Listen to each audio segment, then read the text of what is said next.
Have you ever wanted to love someone, but couldn't? That's how I felt about Tammy. We never should have gotten together in the first place, but it was her birthday, and I didn't know what I was getting myself in for. She invited all 5 of us from the office, and I was expecting to just have a drink and go home. Fast forward to the bar, half an hour passed when we were all supposed to meet, and every time her phone buzzed, I knew it was another person calling and canceling at the last minute. But she was glowing with warmth that wasn't dampened by her disappointment, and I had nowhere else to be, and hours can melt together so fast when you've found someone to be lonely with. Tammy blamed herself for how the party turned out in a vicious, self-deprecating way that left me scampering to reassure her. And the harder she was on herself, the kinder I had to be, until somehow, without even meaning to, I had called her beautiful because I couldn't bear her thinking otherwise for another minute. The way her face lit up in response was proof that I wasn't lying, and the way she smiled back made me feel like it was the first time she'd ever really believed those words. Tammy stayed close to me as we were leaving together, close enough to feel her breath on my neck. Then her arms were wrapped around my arm, and her warmth wasn't just something to be imagined anymore. "Just to keep her balance," she said. But no amount of steadying herself was enough for her to let go. She had been drinking after all, and needed someone to drive her home. Well, I think she really was beautiful that night, and the more of her she trusted me to see, the more beautiful she became. But love? It wasn't her fault that she came to love me, and it wasn't my fault that I couldn't feel the same. A starving man doesn't care what he eats, though, and the lonely will cling to anyone who makes them forget what it's like to be alone.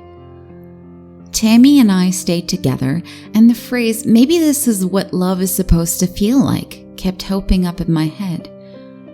Tammy treated me with devotion and smothered me in kindness, and the longer we stayed together, the harder it became to imagine my life being any other way.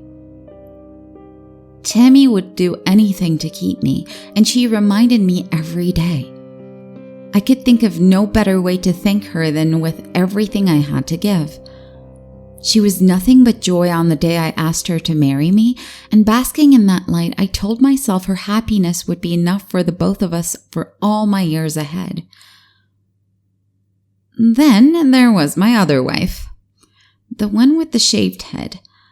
The one with the nose rings and the leather jacket and the tattoo of snake twisting from one thigh to the next.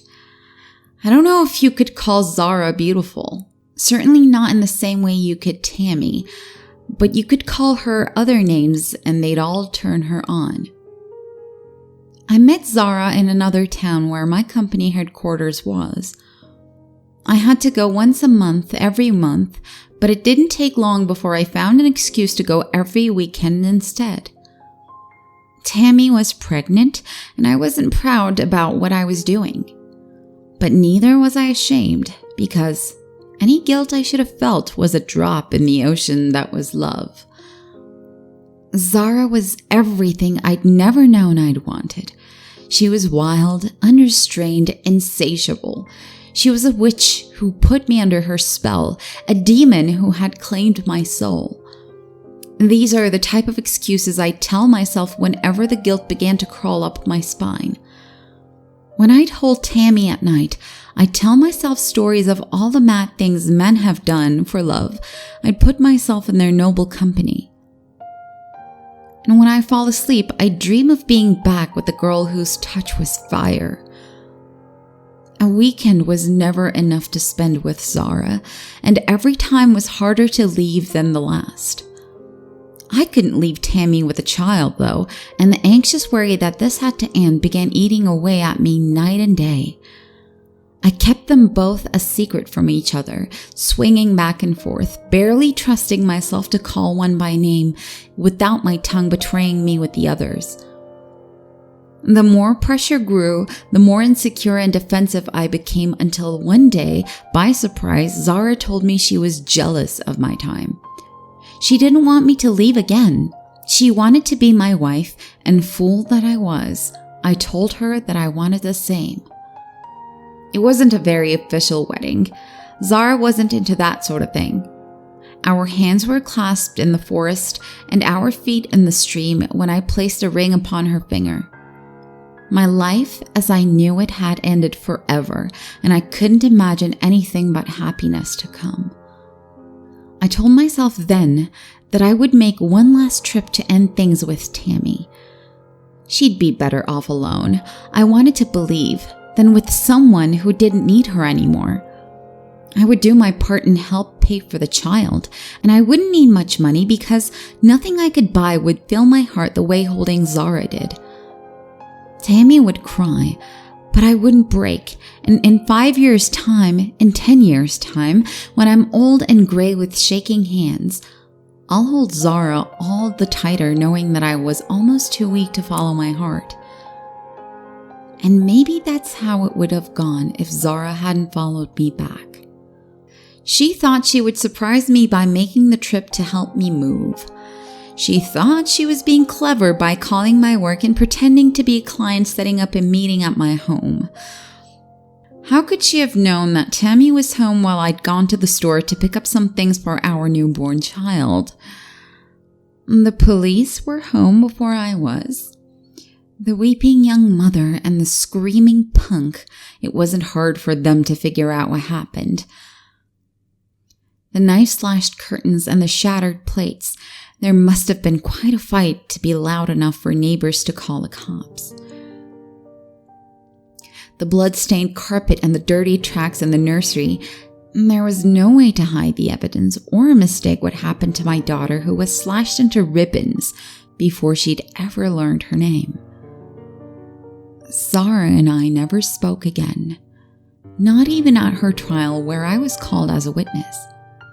I couldn't even meet her eyes when I told the jury about the affair, that I'd loved her, that I knew it was wrong. I told them that Zara had been jealous, that she'd killed the child, and that I never wanted to see her again.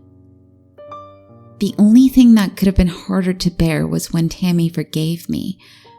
She said it wasn't my fault, that I'd made a mistake, that we could learn to be happy together again. And I believed her because, as heavy as this weight was for me to bear, I knew that I couldn't bear it alone. That was almost 20 years ago, and Tammy and I have moved past it the best we could. We had 2 more children, both boys. I'm glad of that because if we'd had a girl, I don't think I could have looked at her without thinking about the child who had been cut. If Tammy can still love me after all that, then who am I to say that I can't love her in return? Despite everything I'd done to avoid being alone, though, I know that it's only a matter of time.